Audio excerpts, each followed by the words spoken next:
Filmar, qualquer um filma. Mas a parada não é simples assim. Você tem que respirar isso aqui. De Floripa para o mundo, levando luz, câmera e ação, registrando cada passo dos heróis dessa nação, fazendo da vida um ringue de luta por ideais, tornando eternos momentos nas tropas especiais. Nossa missão é cumprida a cada nova edição, cada momento gravado durante uma formação, na vida de um guerreiro, reflete uma vida inteira, valor real e propósito da polícia brasileira. Andando o país inteiro, sem pausa para descansar, começa a semana zero até o curso acabar, dia e noite o tempo inteiro, não tem hora para gravar, a outra face da tropa é nosso ofício mostrar.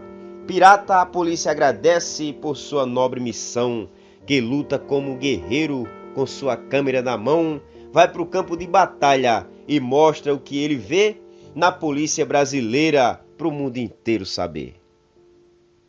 A gente vai se preocupar mais com a cena. Para! Ação! Ação! Tulina! Confia em mim. Pega ela no colo, deixa ela chorar. Grita!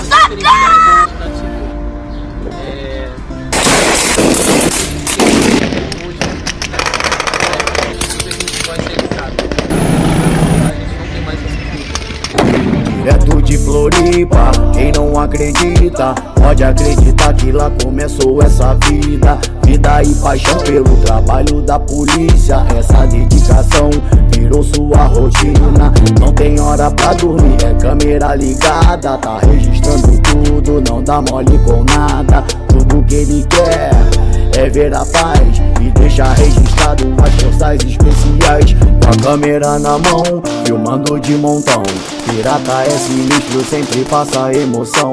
Com a câmera na mão, filmando de montão, pirata é sinistro, sempre passa emoção. Roda o Brasil e não tá de bobeira, esse cara que promove a polícia brasileira é muito respeitado pelas autoridades. Todo lugar que passa fazendo amizade, de curso a curso, sempre tá lá, desde a semana zero até o curso acabar. Sempre atrás da lente, não deixa ninguém pra trás. Filma a polícia, operações especiais. E na edição mostra a realidade. Se é pra fazer um vídeo, vamos fazer de verdade. Com a câmera na mão, filmando de montão, pirata é sinistro, sempre passa emoção. Com a câmera na mão, luz, câmera, ação. Tamo junto, pirata.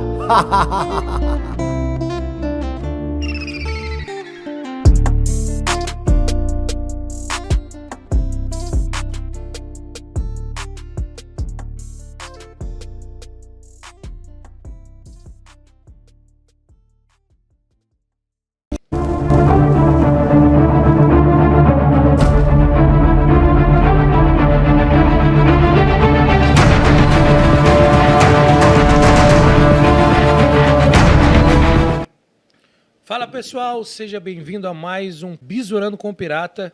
É um prazer ter você aqui novamente. E hoje o nosso convidado, meu amigo, meu irmão, Coronel Ikeda, um grande caveira. Prazer em recebê-lo o senhor aqui. É uma honra poder estar conversando com o senhor, Bisurando com o Pirata. Pirata, eu agradeço também o convite. Fico muito lisonjeado com a oportunidade de estar aqui conversando contigo. Eu sei que tu tem muitos seguidores, principalmente o pessoal aí da área policial, das operações especiais, pessoal do choque.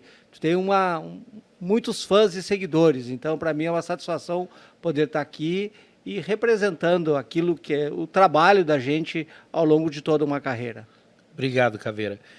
Quem não conhece Coronel Ikeda já está começando errado. Coronel Ikeda não gosta de titular, mas é uma lenda na segurança pública. Durante a nossa entrevista você vai conhecer um pouquinho da história, não só como policial, é um ser humano 12/8, de um exemplo de um caráter inquestionável.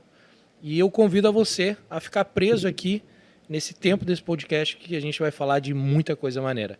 Caveira, para a gente começar a nossa entrevista, fale um pouco sobre a trajetória do senhor na segurança pública. Bem, eu ingressei na Brigada Militar em 1985, então já se fazem muitos anos, tá? Então, entrei na Academia de Polícia Militar, fiz 3 anos na academia, e quando me formei, fui trabalhar em Canoas. Então, lá em 1988, eu trabalhei no município de Canoas. Depois, fui trabalhar, no final de 88, início de 89, vim trabalhar aqui em Porto Alegre, no 1º BPM, o 1º Batalhão da Brigada Militar, que na época pegava tudo que é Zona Sul de Porto Alegre. Do Ipiranga para baixo, fosse Porto Alegre, era o 1º BPM. Trabalhei lá por 5 anos, de 88 até 93. Então, vi essas realidades diferentes de região metropolitana, de Canoas, 1 ano, e depois vim conhecer Porto Alegre, né, trabalhar em Porto Alegre. Então, vi 2 realidades diferentes. Hoje mudou muito daquela época para hoje, né, até na prática, até a Constituição é diferente, tá, hoje. Então, eu peguei essa fase da nova Constituição, de uma realidade mudando no país, tá? E, na época, a área do 1º BPM é uma área muito grande, é uma área extensa da toda a Zona Sul, e daquela área do batalhão, hoje são 3 batalhões. Então, hoje tem o 1º, o 21º e o 19º. Então, de uma unidade do batalhão, tem 3 batalhões, e também numa realidade diferente. Naquela época, o batalhão tinha mais de 1.000 policiais militares. Não tínhamos mulheres e era mais de 1.000. Então, é uma realidade completamente diferente, a realidade de criminalidade completamente diferente, e a quantidade de efetivo também era diferente. Então, muito se mudou, né? Talvez, principalmente em relação à criminalidade, se mudou para pior, com certeza, né? E a situação toda foi evoluindo, né? E hoje a gente está, digamos, num outro patamar. Então, trabalhei até 93 no policiamento ostensivo, e 93 a 95 eu fui trabalhar na Academia de Polícia Militar, na formação dos novos oficiais da Brigada. Na época lá conheci, então, os alunos, o Feoli, comandante Feoli, o aluno, o coronel Douglas. Então, o comando da Brigada de hoje, os comandantes que estão, os comandantes regionais, todos coronéis, foram, digamos, meus alunos na Academia de Polícia Militar. Então, tenho muita honra e satisfação de ver este comando que a gente conhece desde que eles ingressaram na Brigada Militar. E em 95 eu fui fazer, na época, o curso do GAT. Então, fiz o curso do GAT em 95. Ao concluir, no final do ano de 95, fiquei lá até, salvo engano, 2006. Então, de 2005 a 2006, fiquei trabalhando no GAT. O GAT, na época, era uma unidade, é uma fração dentro do batalhão de choque, né? Só foi se tornar independente agora, acho que em 2019. Foi. Então, trabalhei no GAT até 2006, aí saí, fiquei 1 ano de volta na academia, depois fiquei mais 1 ano na inteligência e voltei aí como subcomandante do choque. Fiquei no choque até 2010, quando saí tenente-coronel. Saí tenente-coronel, fui comandar Canoas, fui comandante do 15º, fiquei em Canoas de 2010 a 2013, aí, digamos, desde então, depois de 2010, não voltei ali para o GAT, para o choque, digamos, virei a página, fui para Canoas, depois fiquei 1 ano na secretaria, 13, 14, na época da Copa, né? E pela experiência de trabalhar em estádio de futebol, então, fiquei na secretaria de chefe do Centro de Operações, do DCCI, até 2014. 2015, 16, comandei o policiamento da capital, o CPC. Aí, 17, fui subcomandante da Brigada Militar. 18 e 19, fui comandante quando passei para a reserva. Aí, de 20 a 21, 22, fui secretário de Segurança do município de Porto Alegre e agora, há 23, sou secretário adjunto de Segurança do Rio Grande do Sul. Então, digamos, tive muita sorte na vida, né? Fui galgando postos ao longo da carreira e, felizmente, né, acho que posso dizer que tive uma boa carreira, mas isso as pessoas olham e dizem, tu é coronel da brigada. Sou coronel, mas fui muito tempo tenente, capitão, major, e no tempo, digamos, doído de tirar serviço, tirei muito serviço aí em viatura, né, e não é na época a viatura que a gente trabalhava nem ar-condicionado. Não tinha ar-condicionado nem direção hidráulica. Né? Às vezes tinha ar quente. Às vezes. Às vezes tinha ar quente. Passei muito frio tirando serviço em Fusca, Fiat 147, Gol, veraneio. Então, conheço os dois lados. E há quem reclame do conforto de hoje, né? Hoje a gente não pensa numa viatura sem ar-condicionado, né? Num carro sem ar-condicionado. Mas a gente, na época... Policial raiz. É, uma outra realidade. Me lembro da surpresa de ver as primeiras viaturas com vidro elétrico, ar-condicionado e direção hidráulica. Isso já no final dos anos 90. As primeiras viaturas com tudo isso. Antes não tinha nada disso. Peguei, pouco tempo, mas cheguei a pegar o capacete. Né? O capacete hoje é só para eventos esportivos e ações de choque, operações especiais. Teve uma época que a brigada fazia policiamento ostensivo com capacete. Né? Mas isso eu já peguei só o finzinho. Caveira, vamos lá. O senhor fez uma linha do tempo, mas se a gente for falar de cada trajetória do senhor vai ter história aí para a gente ficar um ano aqui conversando. Temos momentos distintos ao longo da carreira de vivências, né? Mas tem uma pergunta aqui que eu acho que se faz jus aí, que está do lado do senhor. Qual é o sentimento de ser um caveira? De conquistar o tão sonhado brevet?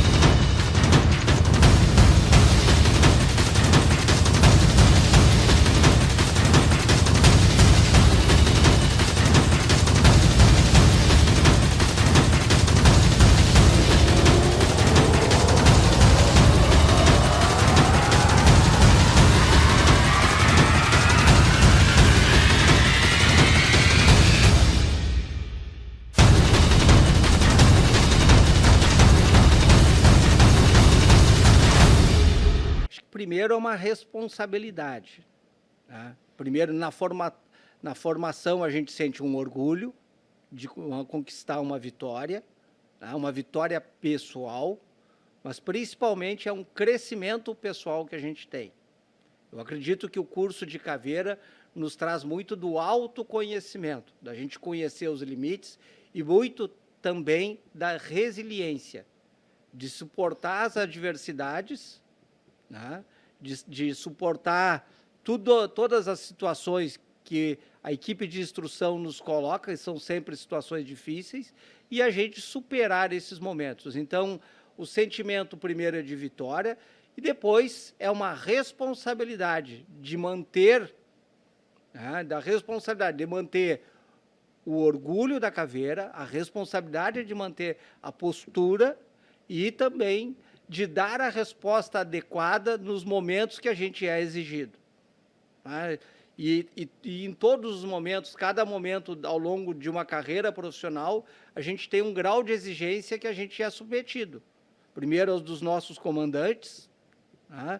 E quando a gente é, digamos, no caso, o comandante da brigada, a responsabilidade de entregar para a sociedade aquilo que ela precisa e poder também defender os nossos policiais, de ajudar os nossos policiais. Então, é uma responsabilidade muito grande. E ser o caveira, a gente tem uma responsabilidade de manter o nome de todos aqueles que nos antecederam e daqueles que ainda estão lá trabalhando nas operações especiais. Caveira, eu vejo muito assim, alguns comentários rasos e levianos quando as pessoas comentam que eu não vejo o BOP na rua, eu não vejo o BOP patrulhar. E o BOP, na verdade, ele é uma unidade que ele não foi e não é demandada diretamente da sociedade. Ele foi criado para atender o colega, o policial de serviço. Em que situações o GAT ou o BOP é empregado no auxílio dos policiais militares, ou seja, o brigadiano, a Brigada Militar aqui no Rio Grande do Sul? Bem, primeiro, né, a essência é para ele trabalhar nas operações especiais. Não é para trabalhar nas operações rotineiras. O BOP não foi criado para ficar patrulhando as ruas, para atender ocorrência normal de policiamento. Ele foi criado para atender, a gente sempre dizia, talvez o termo esteja fora de uso, de gerenciamento de crise, para atender ocorrência de crise, que é aquela situação que foge da realidade normal e que tem um risco maior. Por exemplo, ocorrências com reféns, tá? Um roubo a banco de grandes proporções com reféns. Então, essas questões que, felizmente, hoje diminuiu bastante. Tá? Então, o BOP ele tem um treinamento e um armamento diferenciado para fazer o combate direto à criminalidade. São as ocorrências de maior risco e não na atividade rotineira. É lógico que toda atividade de policiamento é de risco. O policial sai para a rua para atender uma ocorrência, às vezes para prestar um auxílio a uma pessoa e, quando vê, está submetido a uma situação de risco, onde a sua vida está em risco. O BOP não, quando ele é chamado, ele já sabe que aquela situação é de risco. Então, ele tem uma certeza que, quando ele é chamado, é ocorrência de risco e tem uma responsabilidade que ele não tem o apoio para uma outra unidade para pedir apoio. É ele que vai lá para resolver essa ocorrência. Então, o BOP ele tem peculiaridades de treinamento, de armamento, de equipamento para resolver as suas ocorrências e ser, digamos, autossuficiente naquilo, porque ele não tem outra unidade se ele não der conta daquilo, a não ser características especiais, por exemplo, a atuação de choque, que ele vai... Temos a tropa de choque ou cavalaria, que tem a cavalaria. Então, o BOP é para atender a ocorrência de operações especiais e atender as demandas institucionais que, no caso, a Brigada Militar lhe impõe. Caveira, como foi comandar a Brigada Militar? Eu vivi um momento na Brigada Militar muito difícil. Se nós olharmos os indicadores de criminalidade, foi quando ela estava na pior fase e foi aos pouquinhos melhorando. Né? Então, eu estive no comando num momento bastante difícil, nós tínhamos pouco efetivo, a Brigada estava passando, acho que pela pior crise em relação à quantidade de efetivo, né? E também de criminalidade. Estava tendo o aumento do poder das facções criminosas ligados ao tráfico de droga. Então, começou a aparecer armamento. Na época não se tinha quase fuzil, não se via fuzil aqui em Porto Alegre. Os fuzis começaram a aparecer aqui em 2014, 2015. Não tinha quase pistola Glock, pistola importada. E a quantidade de droga que se apreendia era grande, mas não era tanto quanto é hoje. Então, foi um momento de crescimento da criminalidade e da violência e onde a gente se estruturou, trabalhou para fazer a redução. Então, lá em 2017, 2018, chegou no ápice e aí a gente começou a reduzir. Então, primeiro, foi um momento muito difícil. Segundo, ter a satisfação, né, e orgulho de ter coroado toda a minha trajetória até chegado o comando geral da Brigada Militar e ajudar a começar a reverter esse cenário. Porque de 18 para cá só reduziu. Então, começou lá atrás. Caveira, outra coisa... Reduziu a criminalidade, né? Outra pergunta aqui, que inclusive a gente tem acompanhado nas falas do próprio secretário Sandro Caron. Aqui, porque é um evento público mesmo, eu quero que circule. Qualquer pessoa que defenda a desmilitarização das polícias do Brasil é porque não entende nada de segurança pública. Turn down for what?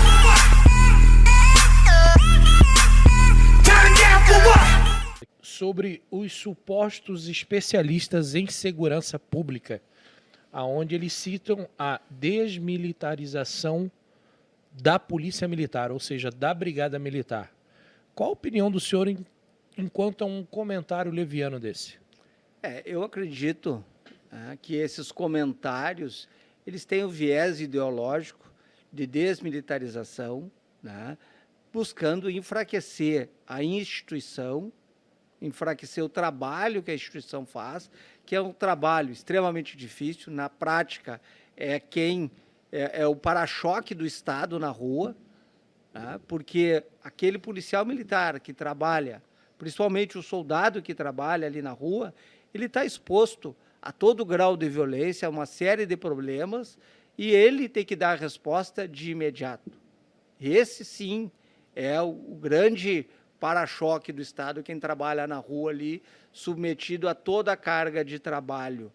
Então, essa questão de desmilitarização, acredito eu que é para buscar o enfraquecimento e diminuir, né, o poder do Estado frente a essas adversidades, que a instituição militar, por ter hierarquia e disciplina, e a questão do militar é isso, ela é baseada em 2 pilares, da hierarquia e disciplina, as duas bastante fortes, e é necessário, porque quem lida com essa atividade, né, o modelo que o país escolheu para as polícias militares é a hierarquia e disciplina, e isso a gente mantém em todo o Brasil, em especial aqui no Rio Grande do Sul, onde a Brigada Militar é de tradição forte, né? E o gaúcho, ele por si só, ele mantém o tradicionalismo, então ele tem um viés aguerrido, guerreiro,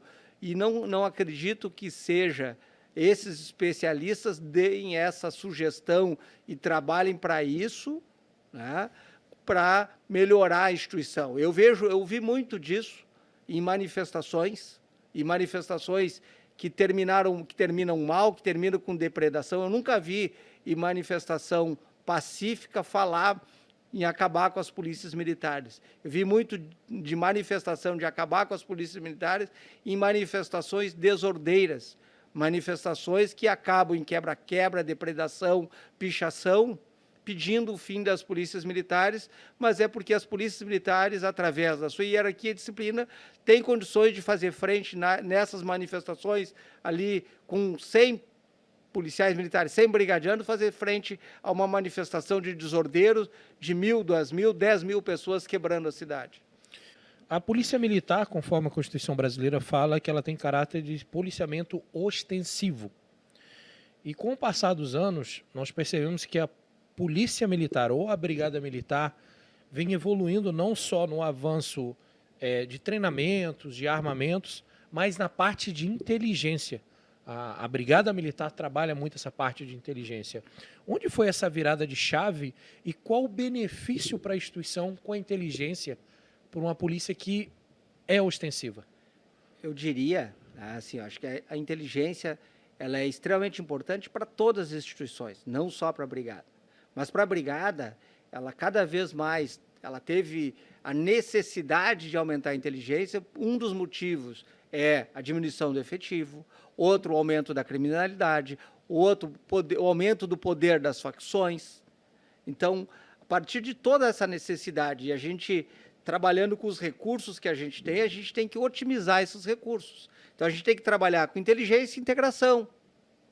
Então, a inteligência é para saber o que está acontecendo, para poder mapear, traçar estratégias, entender o que está acontecendo, porque só as ações de patrulhamento, atendendo ocorrência, a gente não vai conseguir, a gente vai conseguir resolver aquele momento, mas a gente precisa mais. A gente não precisa, além de atender a ocorrência que está acontecendo agora, trabalhar melhor, por exemplo, hoje a gente sabe que todos os indicadores de criminalidade, ali através do RS Seguro, dessas reuniões que a gente faz mensalmente, e com todas as vinculadas, com as reuniões com os chefes das vinculadas que a gente faz todas as semanas, a gente está acompanhando, a gente vê que o homicídio, o roubo de veículos, roubo a pedestre, furto de veículo, tudo está diminuindo. Mas a sensação de segurança não diminui na mesma proporção. Então, a violência até 2017 ela aumentou, o número de ocorrências. De lá para cá, ano a ano, a gente está trabalhando com o suor dos policiais que estão na rua, fazendo enfrentamento, está reduzindo o indicador de criminalidade. Isso que o efetivo é menor que o da década de 90, a gente está conseguindo reduzir, mas a sensação de segurança não aumenta na mesma proporção que a gente reduz. Entendi. Então, a gente precisa entender, né, mapear a criminalidade, mapear as facções, fazer o combate e apreensões de armamento, de droga. Então, a gente precisa da inteligência. E também a gente precisa da integração, trabalhar junto, trocar informações de inteligência entre as instituições policiais, para poder fazer frente ao combate à criminalidade. Caveira, quando o senhor era... o senhor é ainda a gente sai da brigada, mas a brigada não sai do sangue, né? Mas quando o senhor estava ali na linha de frente, isso aqui não está no roteiro de perguntas, qual foi a ocorrência que marcou a sua vida? Eu tenho várias ocorrências que me marcaram, né? Tem ocorrências exitosas, mas acho que daquelas que mais marcam a gente, que mais dói, é quando a gente perde colegas, né? E eu vi vários colegas em ocorrências que acabaram mortos em serviço.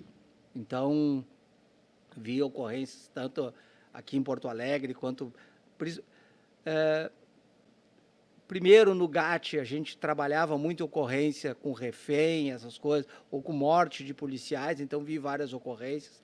Depois, no comando de Porto Alegre, trabalhei aqui em 2015 e 2016, onde nós tivemos vários colegas mortos durante 15 e 16 aqui em Porto Alegre, tanto da ativa quanto da reserva, né? E também no comando, a gente fui em vários locais de ocorrências, então... Eu tenho várias ocorrências, a gente começa a falar aqui, começo a me lembrar, né, tanto em Porto Alegre quanto no interior do estado, que eu vi colegas mortos, de chegar logo em seguida, de ver colega ferido, colega morto. Então, acho que assim, uma das piores que eu vi é chegar numa ocorrência e encontrar um colega morto e o seu patrulheiro do lado, o seu dupla, ali em prantos. Então, eu vi várias ocorrências nesse sentido e eu acho que é um momento muito doloroso para a gente, como profissional, saber que eu fiz de tudo, mas não consegui salvar o meu colega. Então, presenciei isso e também ocorrências onde colegas perderam a vida e depois a gente está no seu sepultamento, prestando as honras fúnebres e poder olhar para a família que a gente acabou que, embora todo o treinamento, capacitação, a gente não consegue superar todos os momentos de dificuldade e ter que entregar para a família uma bandeira representando o seu marido, seu esposo, marido ou esposa, ou para um filho. Então, isso são momentos muito doloridos que a gente passou. Tá? Então, acho que são os piores momentos que eu já vivenciei na minha carreira. Diante de tudo isso que o senhor falou, o que faz o policial sair de casa, defender uma sociedade que por muitas vezes dá as costas para a polícia? Primeiro que a gente tem parte da sociedade que dá as costas, mas o sentimento de dever não é só o dever cumprido, é de gratidão quando uma pessoa recebe um apoio. E a gente presta apoio para todos indistintamente. Quando liga para o 190, a viatura vai lá, atende a ocorrência sem saber quem era.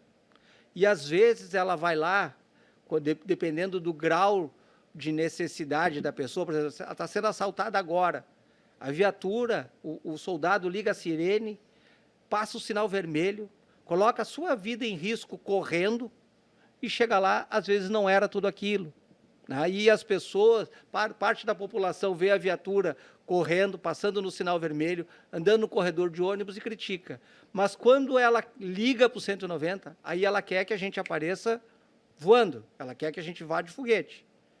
Então, a sociedade tem que entender que o policial, se ele está correndo com a sua viatura, com a sirene ligada, é porque está pensando está buscando chegar rápido a alguém que precisa. E esse sentimento é o sentimento interno, que 99% dos policiais têm. O sentimento que, quando ele está patrulhando, ele olha para um carro, às vezes tem 2, às vezes tem 1, 3, 4 pessoas, ele vê por algum sentimento que passou para ele, uma suspeita, ou porque ele recebeu um alerta, ou porque as características do veículo, características das pessoas, ele resolve abordar e entra em confronto. É um sentimento de dever, de responsabilidade às vezes que ele nem traduz, mas é de proteção à sociedade. É um sentimento que ele tem, e acho que isso a instituição trabalha bem na formação, na forja dos nossos policiais, que a gente dá essa responsabilidade que, às vezes, é mal compreendida pela sociedade. Quando o policial aborda, quando o policial corre atrás, seria muito mais cômodo, tá? O policial que fica parado numa esquina não aborda ninguém, não vai atrás de ninguém, tá? Só vai naquilo que... ligou para o 190. Ele liga a viatura, vai na velocidade da via. Tá? Só que o policial que vai na velocidade da via, que não corre, ele nunca vai prender ninguém. Quando ele suspeitar, diz, deixa para depois. Esse policial não se põe em risco, mas não é esse policial que a sociedade precisa, que a sociedade quer. A sociedade quer o policial aquele que age, que vai, que aborda, que, se necessário for, entra em confronto físico, se necessário for, vai dar tiro, vai levar tiro.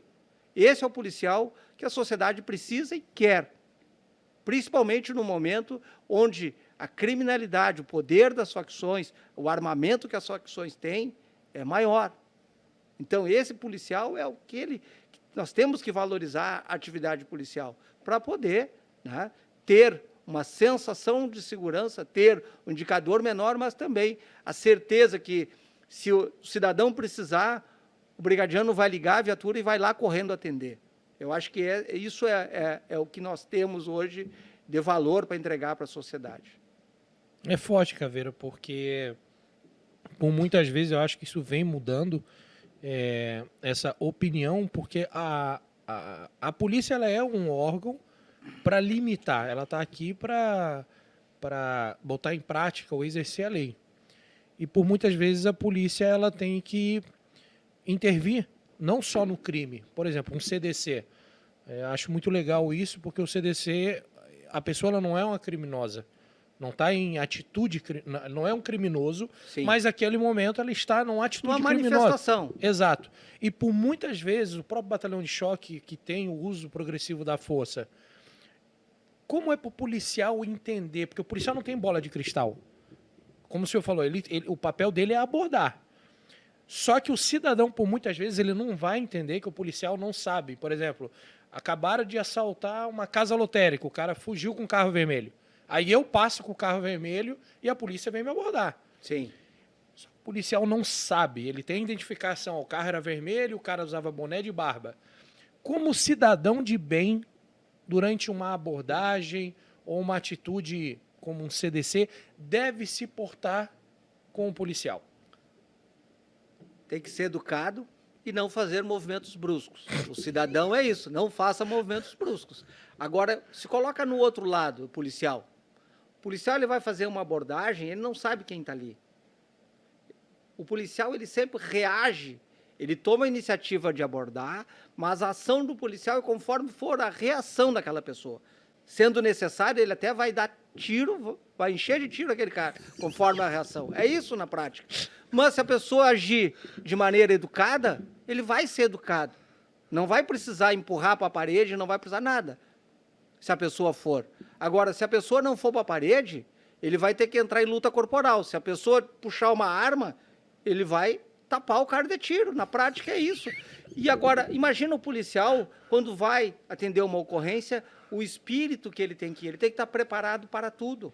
Literalmente. Literalmente. Ele tem que estar preparado para tudo. Não é fácil ser policial. É extremamente difícil. E hoje em dia, que tem câmera por tudo, As pessoas não conseguem se colocar no lugar do policial para entender. Mas aquele policial foi violento. Tá, mas a pessoa, quando ele abordou, disse, foi educada com ele. Porque se ele levanta a voz... Tá? Então, o policial tem que ser educado na sua abordagem, mas a voz de comando tem que ser enérgica. A sua postura tem que ser enérgica. E ele tem que estar preparado para tudo. Então, é extremamente complexo. Mas deixa eu voltar aqui. Tu estava falando ali, eu estava me lembrando, né? Essa questão do reconhecimento. Ali em 2015, 2016, a gente estava, digamos, a criminalidade aumentando, muita gente morta, muito confronto, mas ali nós tivemos uma ocorrência que eu acho que eu estava falando aí, me lembrei, que foi filmado, que foi, não sei se já viu, aquele confronto na frente do Hospital Cristo Redentor, né?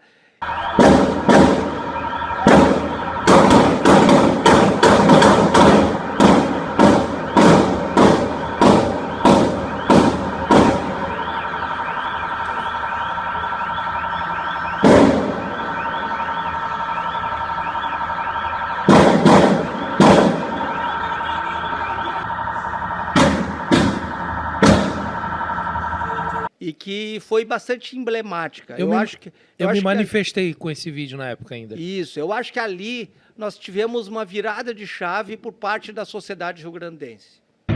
Os veículos estavam passando em comboio dentro da Vila Jardim, resolvemos puxar a placa. Não deu tempo de ouvir o DCCI, o operador não deu tempo, sabe? Né, já começaram a disparar contra a viatura e a gente revidou, parou e foi como eles contaram. Os dois carros não estavam juntos, então? Estavam juntos. Inclusive um deles já foi encontrado na área de 20 BPM. Parte da sociedade criticou, mas porque não sabia da ocorrência. Viu aquele momento daquela ocorrência, achou bastante forte e foi forte. 4 vagabundos morreram. Foi forte. Tá? Mas não sabia do contexto da história e não sabia, ou não tem ideia, porque vê muito filme, que o vagabundo também atira, parece que não vai pegar na gente. O policial tem que ter sangue frio, super-homem. Ele pode tomar tiro e ele tem que ficar 12/8. Não, na hora que ele tomar tiro, é sangue no olho e meter bala. Né? Então, ali eu acho que foi uma virada de chave. Por quê? Porque a sociedade civil organizada foi em apoio aos policiais, aos brigadianos, e fizeram manifestações favoráveis. E nós temos aí, e eu tenho a satisfação de ter visto o nascimento do Instituto Cultural Floresta, que ajuda hoje com doações, mas principalmente ajuda no fortalecimento, ajudou lá naquele momento, o fortalecimento da imagem do policial. Ajudou aqueles 4 brigadianos que entraram em confronto. Então ali... a sociedade viu, mas o brigadiano está correndo risco para defender a sociedade. Porque é muito mais fácil ele olhar um carro suspeito, ou às vezes ele lê a placa e vê que é roubado. Às vezes a gente sabe que tem policial aí que é covarde, lamentavelmente, que não faz abordagem. E o que a gente quer é aquele que vai abordar. E se o cara fugir, é para andar a 60 por hora, 40 por hora? Não, tem que correr atrás. Né? Agora, é mais fácil, se ele correr, vai a 40 por hora, fugiu. Não coloquei minha vida em risco, não coloquei ninguém da sociedade em risco. O mais fácil é não fazer, não abordar, não ir atrás. O mais difícil é ir atrás e muitas vezes ser mal interpretado. Tá? Então, nós policiais, aquele policial que trabalhou na rua, que sabe da dificuldade que é patrulhar a rua, dificuldade que é abordar alguém que não quer ser abordado. Abordar o pirata na rua é fácil. Ele levanta o braço, tudo que falar para ele, ele faz. Agora o cara aquele que reage, que não aceita, que tem que empurrar ele, tem que entrar em luta corporal, esse é difícil. E às vezes a gente é mal interpretado em relação a isso. Mas por que ele está batendo? Mas ele foi abordado, ele respondeu adequadamente. Agora, então quando o policial for abordar alguém na rua, a pessoa não aceitar, ele vai sair andando e nós vamos deixar. Não vou me identificar e vai embora. E aí o policial, então tchau. Deixa embora? Não, o policial ele tem que ir atrás, porque provavelmente quem não quer ser abordado é alguém que cometeu algum crime. Né? Porque dificilmente um pirata da vida aí, E eu já fui abordado. conduta idônea, vai se negar a ser abordado. Então, essa dificuldade, por isso, qualquer cidadão, ao ser abordado, responda adequadamente, se identifica, né, que vai ser liberado. O policial está fazendo o seu papel, o seu trabalho, buscando tirar criminoso da rua. Esse é o papel do policial, passar a sensação de segurança, tirar quem está cometendo delito na rua.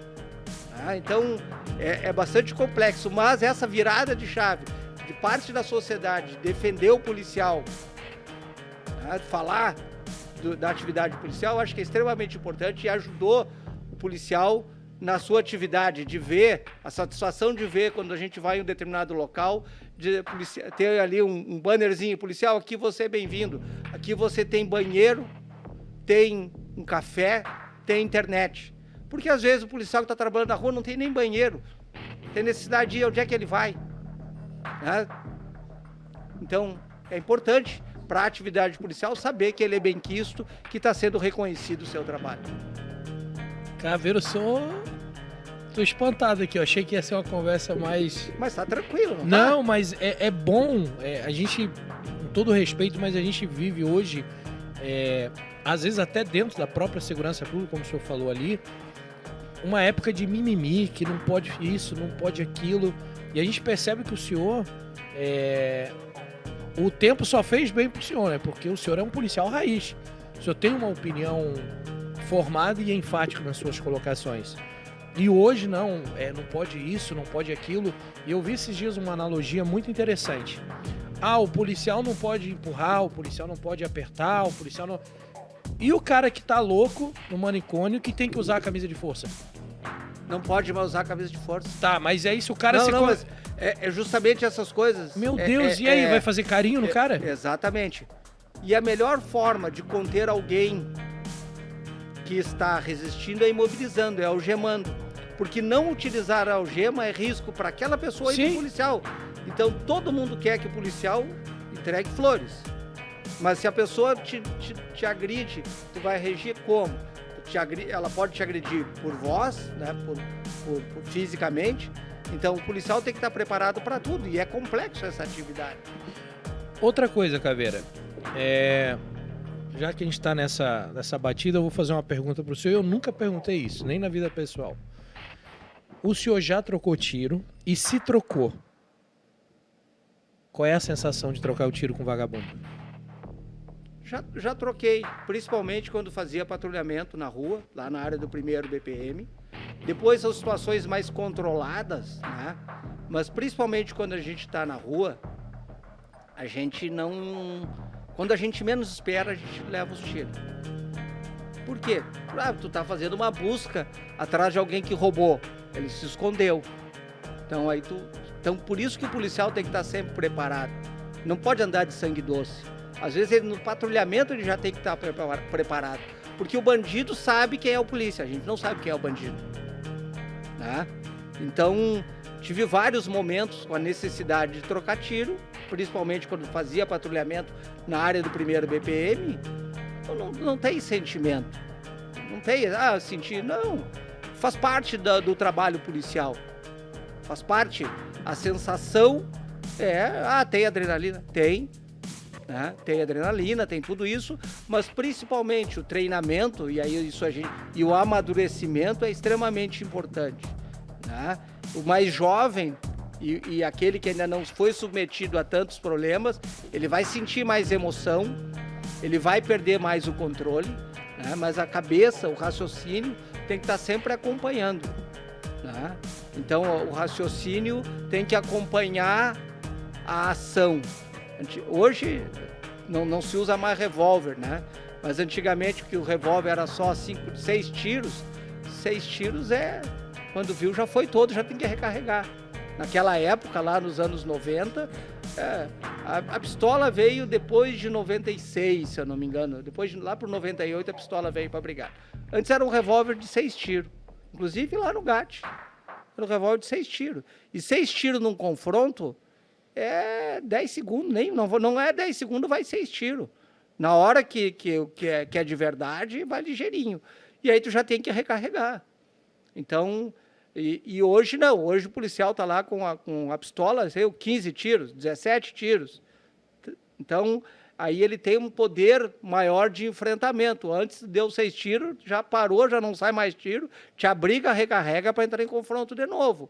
Então, são realidades completamente distintas, mas a sensação de trocar tiro é que não, a gente não escolhe a hora. Quem escolhe a hora é o bandido. Né? Quem escolhe a hora de trocar tiro é o bandido, não é a gente. Tá vendo o bizu, né? Ou seja, não se atente a atirar na polícia. E quem atirar na polícia, Vai a gente tomar. tem que responder forte e desproporcional àquilo. Não existe proporcionalidade para lidar com bandido. Se o bandido vai me dar tiro, tá com uma pistola, eu tenho que usar tudo aquilo que o Estado me dá para fazer frente. Não pode ser uma luta igual polícia com o bandido. Tem que ser uma luta desigual. Eu tenho que vir com muito mais poder de força. Né? Doutrinariamente, só que na prática é diferente, a gente diz sempre que para abordar uma pessoa tem que ter 2 policial. Né? Para abordar 2 tem que ter mais de 2. Tem que estar com o canga, o dupla. Mas que jeito? Na prática, o patrulheiro na rua, uma viatura, tem 2 policial.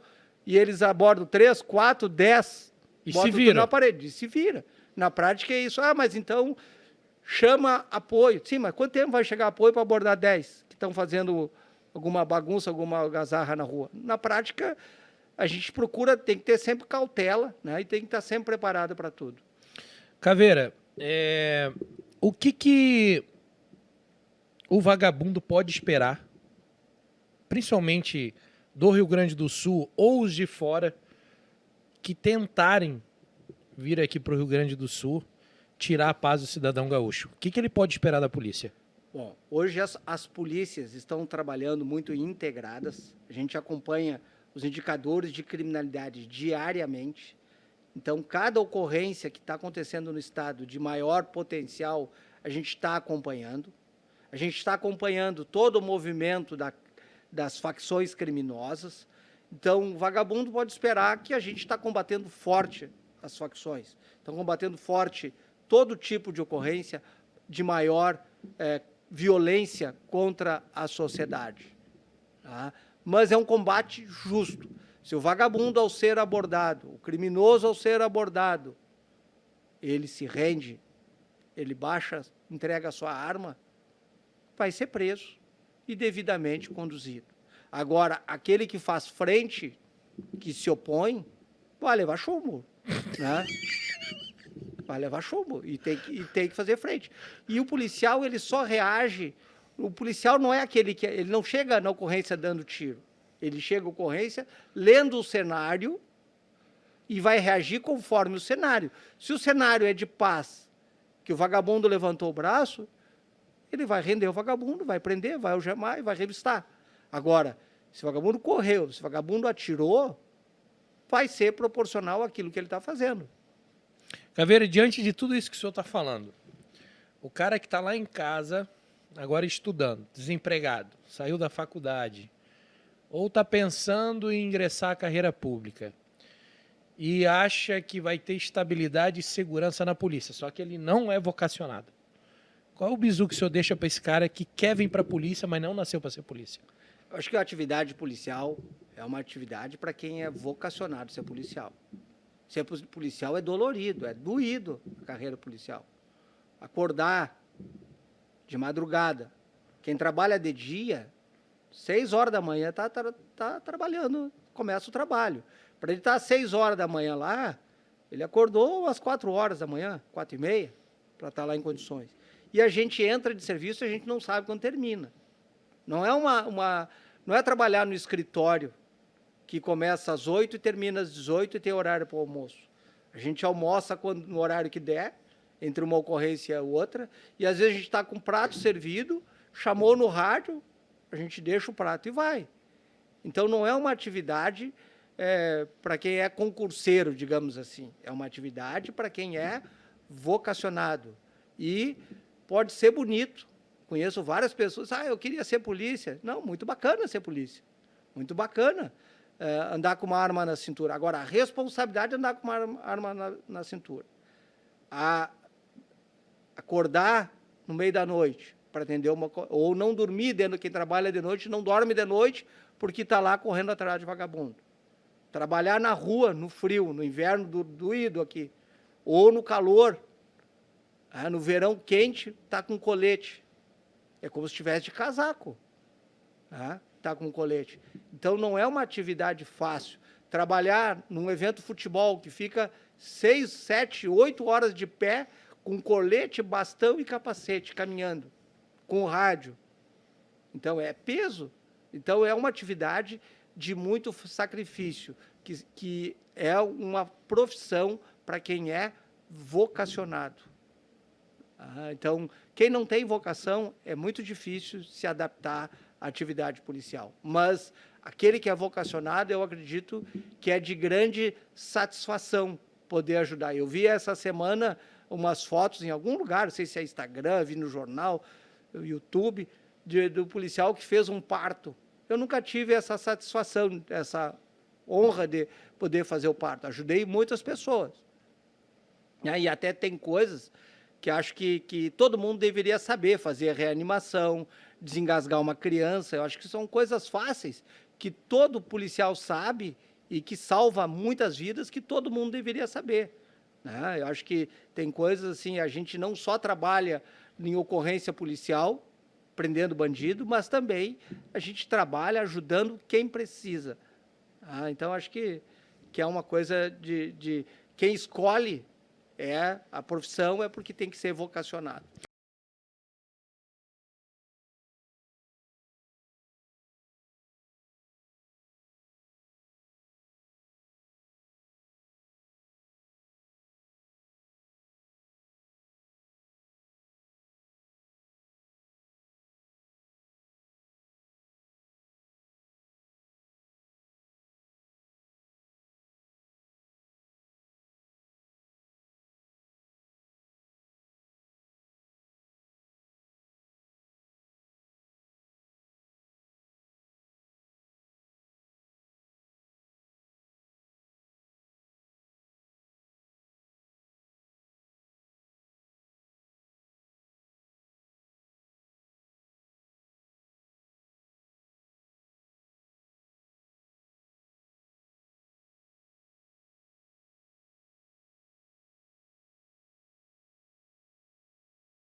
Faz parte do treinamento. O policial, quando ele está atendendo uma ocorrência, ele não pode se compadecer com a vítima, se abraçar e vai chorar com a vítima. Como é que eu vou atender a ocorrência, né? Então eu tenho que procurar manter minhas condições emocionais e a cara, o rosto da gente é o cartão de visita, né? Então acho que felizmente com o treinamento a gente acaba conseguindo fazer, digamos, essa cara de paisagem e mesmo em todas as situações mais difíceis. Quero dizer para o senhor que foi uma honra ter o senhor aqui. A RDC TV e o podcast Besourando com Pirata é da segurança pública, é da polícia, o polícia raiz, o polícia de verdade. Dizer que, para mim, o senhor sabe da admiração que eu tenho pelo senhor, a nossa amizade desde a época lá de GAT, quando eu comecei a fazer os vídeos ali. e dizer que é uma honra ter o senhor aqui. Quando o senhor quiser retornar, a casa é do senhor. E eu creio que ouvir o senhor falando de polícia é muito satisfatório e faz ter a certeza que eu estou no caminho certo e levantar e convidar para esse programa as pessoas que realmente são de verdade. Eu agradeço o convite, tá? Renovei aqui uns 20 anos hoje, poder conversar contigo, de lembrar coisas boas e lembrei também de ocorrências tristes aqui, né? Passa rápido o programa, a gente não... E eu não sou um bom contador de história, mas principalmente me renovei poder conversar contigo e passar, acho que esse sentimento, né, principalmente de satisfação e de orgulho de poder ajudar quem trabalha. Principalmente ajudar quem trabalha na rua, que é o trabalho de quem se expõe, de quem leva tiro, de quem morre na rua, defendendo quem ele nem conhece. Então, acho que essa satisfação, eu hoje na atividade, digamos, burocrática, de secretário adjunto de segurança, né, eu acho que para mim é uma oportunidade de externar o agradecimento a todas essas pessoas que estão trabalhando para ajudar a nossa sociedade. Porque está cada vez mais difícil, cada vez mais complexo. Porque a gente prende o bandido sai logo, né? Nós temos uma legislação muito benéfica para a criminalidade, porque essa legislação não foi feita para essa sociedade. Essa legislação que nós temos hoje, ela foi feita para a sociedade lá da década de 40, de 50, que era uma sociedade de um cidadão que ia preso que tinha vergonha de ser preso. Não era um bandido profissional, não era alguém que cometia os crimes reiteradas vezes. A legislação é muito pensando nos direitos do bandido. E nós temos que começar a pensar no direito da sociedade em detrimento do bandido. O bandido, né, e aí a sociedade tem que dar opções para esse bandido também, para deixar de ser bandido. Agora, nós temos que ter uma legislação que protege a sociedade, que, lamentavelmente, hoje, essa legislação não protege a sociedade e põe em risco a vida dos policiais que estão trabalhando todos os dias lá na rua para ajudar essa sociedade. Então, acho que a gente tem que trabalhar para ajudar. E o meu trabalho hoje é pensando, eu trabalho diariamente para dar melhores condições para o nosso policial que está lá na rua, tentando mudar, né, mudar essa legislação, para que a gente tenha uma sociedade melhor para os nossos filhos. Obrigado, Caveira. Eu que agradeço a oportunidade aí, Pirata. Pessoal, obrigado pela sua presença. Nosso grande convidado, Coronel Ikeda. Fique ligado no próximo episódio, que o padrão é esse aqui, tá bom? Até a próxima, se Deus permitir. Abraço.